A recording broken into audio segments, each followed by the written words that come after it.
आज मी इथे मस्त अशी चटपटीत पनीरची भाजी बनवते. तुम्ही एकदा माझ्या पद्धतीने नक्की ट्राय करून बघा आणि तुम्ही ही भाजी कधी ट्राय केली आहे का ते सुद्धा मला कमेंट बॉक्समध्ये नक्कीच सांगा. तर मी इथे पाव किलो पनीर घेतलं आहे. पनीर आता या पद्धतीने कट करून घ्यायचं, तर थोड्या मोठ्या तुकड्यांमध्येच कट करून घेतलं आहे.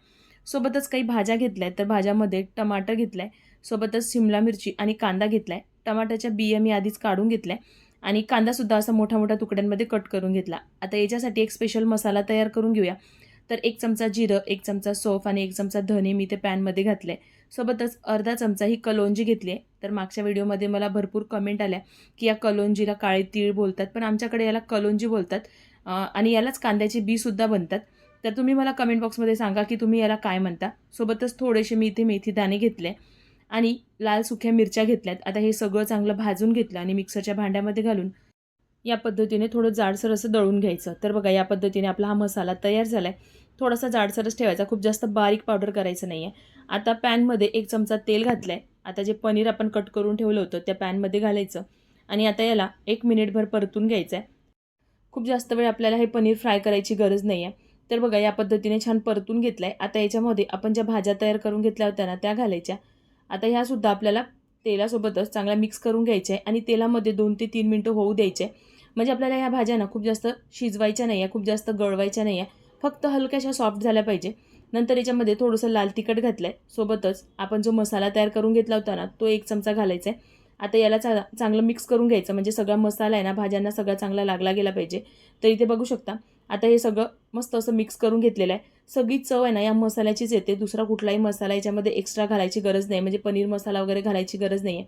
हा स्पेशल मसाला तयार करूनच आपल्याला ही भाजी तयार करायची आहे. आता हे तयार झालं आहे. आता एका पॅनमध्ये 2 चमचे तेल घातले. सोबतच तेल गरम झालं की याच्यामध्ये 1 कलमीचा तुकडा आणि 6-7 काळे मिरे घेतलेले आहे. सोबतच 2 मोठ्या साईजचे कांदे असे बारीक कट करून घातले. आता हे आपल्याला चांगल्या होऊ द्यायचे, म्हणजे कांद्याचा कलर चेंज होईपर्यंत आपण याला परतून घेऊया. तर आता इथे बघू शकता कांद्याचा कलर चेंज झाला. या पद्धतीने परतून घेतले की आता याच्यामध्ये 1 चमचा आलं लसणाची पेस्ट घालायची आहे. आता ही सुद्धा आपल्याला थोडी शिजवून घ्यायची आहे. तर कांद्यासोबतच यालासुद्धा 2 ते 3 मिनिटं होऊ द्यायची आहे.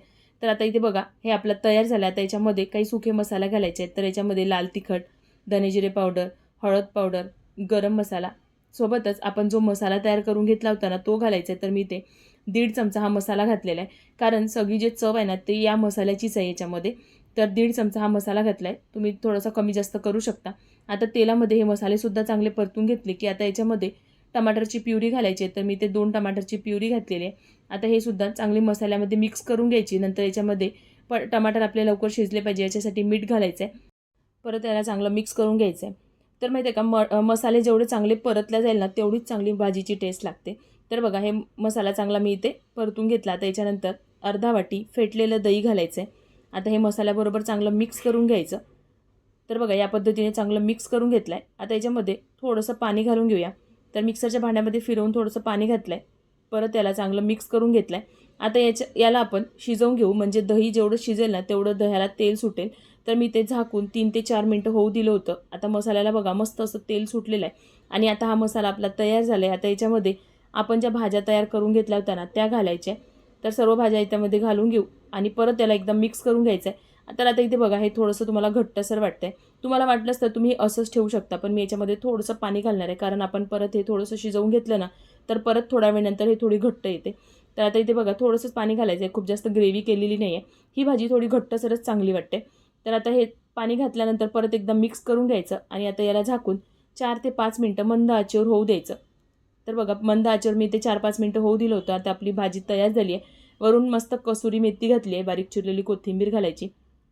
खायला खूप छान लागते. तुम्ही एकदा नक्की ट्राय करून बघा आणि अगदी चमचमीत ही भाजी तयार होते. तर बघा मस्त अशी चटपटीत आपली ही भाजी तयार झाली आहे. तुम्हाला ही रेसिपी कशी वाटली मला कमेंट बॉक्समध्ये नक्कीच सांगा. आता यासोबतच ना खायसाठी मी इथे स्पेशल त्या मसाल्यापासूनच बनवलेला एक पराठा तयार केला आहे. तर काय करायचं, चपाती लाटून घ्यायची, नंतर याच्यामध्ये तेल लावून घेतलं आहे आणि वरून आपण जो मसाला तयार केला होता ना तो घालायचा आहे. आता बारीक चिरलेली कोथिंबीर घालायची आहे. सोबतच थोडंसं पीठ घालायचं, म्हणजे आपण याला कट केल्यानंतर ना लेयर्स मस्त वेगवेगळ्या होतात. आता चाकूनी किंवा असं पिझ्झा कटर असेल ना त्याने असं बारीक बारीक आपल्याला हे कट करून घ्यायचं आहे. तर बघा या पद्धतीने कट करून घ्यायचं. नंतर आता आपण याला ना असं एकत्र करून घ्यायचं आहे. तर वरच्या बाजूने असं फिरवत फिरवत असं एकत्र करून घ्यायचं. नंतर याला थोडंसं लांबवून घ्यायचं, म्हणजे जेवढं लांबवलं तेवढं आपले लेयर्स जास्त येतात. नंतर याला या पद्धतीने दुसऱ्या टोकावरून असं गोल असं करून घ्यायचं. आता वरती आपण याला फोल्ड करून घेऊया आणि थोडंसं पीठ टाकून आता याला लाटून घ्यायचं आहे. तर मी ते खूप जास्त मोठा करायचा नाही आहे. तर बघा या पद्धतीने लाटून घ्यायचं आहे.